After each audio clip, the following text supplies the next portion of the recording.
আসসালামু আলাইকুম, welcome back to my channel. আজকে আমি আপনাদের দেখাবো কিভাবে এরকম একটা ছবিতে এ ধরনের একটি রিয়েল শ্যাডো ক্রিয়েট করা যায়। তো চলুন শুরু করা যাক। প্রথমে যে কাজটি করতে হবে সেটা হলো এই ছবিটাকে যে কোনো একটা টুল দিয়ে সিলেকশন করে নিতে হবে। তো আমি এখানে এই সিলেকশন টুলের মধ্য থেকে এখান থেকে এই যে অবজেক্ট সিলেকশন টুল, এই টুলটি সিলেক্ট করে নিচ্ছি। আপনারা এখান থেকে কুইক সিলেকশন টুল, ম্যাজিক টুল, যে কোনো একটি টুল দিয়ে এটি সিলেকশন করতে পারেন। আমি অবজেক্ট সিলেকশন টুল দিয়ে এখান থেকে এভাবে ছবিটাকে সিলেকশন করে নেব।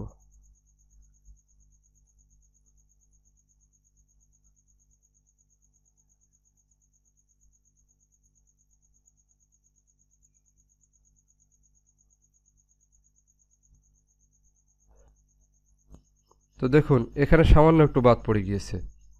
আমি এখান থেকে এই টুলটিকে সিলেকশন করে এখান থেকে এটিকে এভাবে বাড়িয়ে নেব। এখান থেকেও একটু বাড়িয়ে নেব এভাবে।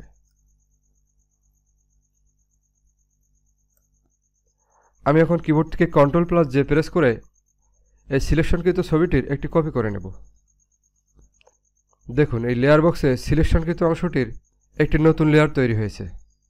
আমি এই লেয়ারটি সিলেকশন রেখে এখান থেকে এই যে এফেক্টসে একটা ক্লিক করে এখান থেকে আমি এই লেয়ারের ব্লেন্ডিং অপশনটি ওপেন করে নেব। এরপর এখান থেকে এই যে ড্রপ শ্যাডো, এই ড্রপ শ্যাডোতে একটা মার্ক করে দেব।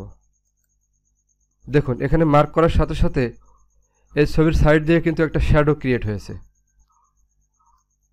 এই যে এখান থেকে ডিস্টেন্সটা একটু বাড়ালে এখানে দেখতে পাবেন এই যে শ্যাডোটা কিন্তু এখানে কম বেশি হচ্ছে। তো আমি এখানে যে অবস্থা আছে এই অবস্থায় রেখে দেব। এখান থেকে ব্লেন্ড মোডটা কিন্তু নর্মাল থাকবে এবং এখান থেকে কালারটা অবশ্যই ব্ল্যাক রাখতে হবে।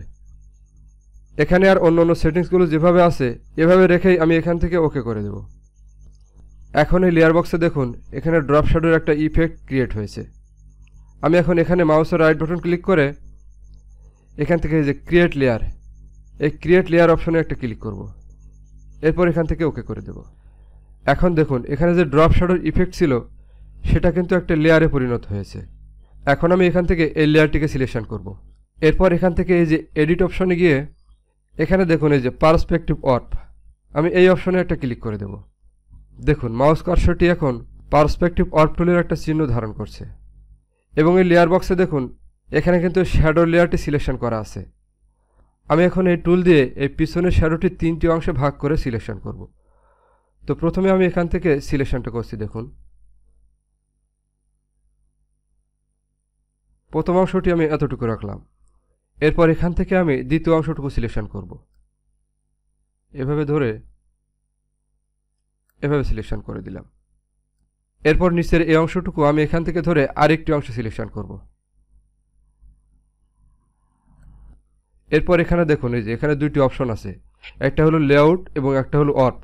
আমি এখান থেকে এই ওয়ার্প অপশনটি সিলেকশন করে দেব। এরপর এখান থেকে এই অংশগুলো টেনে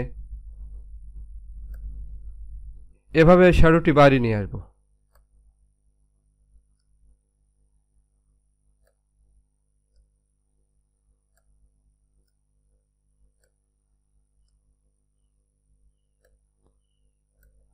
এখান থেকে এভাবে এই শ্যাডোটি এই সিঁড়ির ধাপগুলো যেভাবে ফোল্ড করা আছে এভাবে ফোল্ড করে দেব।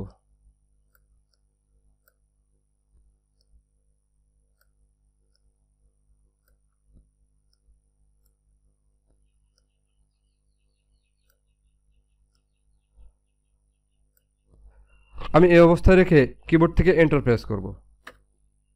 দেখুন একটা ছবিতে রিয়েলভাবে যেভাবে শ্যাডো পড়ে এই শ্যাডোটি কিন্তু সেভাবে ক্রিয়েট হয়েছে।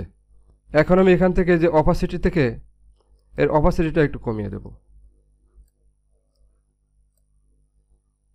এখান থেকে ফিলটাও একটু কমিয়ে দেব।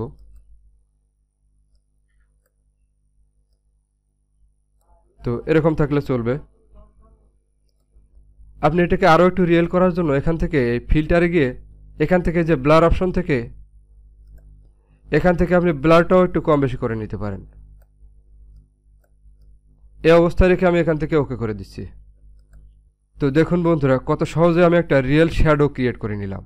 আপনারা এই পদ্ধতিতে যে কোনো ছবিতে এভাবে একটি রিয়েল শ্যাডো ক্রিয়েট করে নিতে পারেন। তো আশা করছি ভিডিওটি আপনাদের অনেক ভালো লেগেছে। আর ভালো লাগলে অবশ্যই ভিডিওতে একটি লাইক দিবেন। আর আমার এই চ্যানেলের সাথে থাকার জন্য চ্যানেলটিকে সাবস্ক্রাইব করে পাশের বেল আইকনটি অন করে রাখবেন। তো আজ এ পর্যন্তই, দেখা হবে আবারও নতুন কোনো টিউটোরিয়ালে। সে পর্যন্ত ভালো থাকুন। আল্লাহ হাফেজ।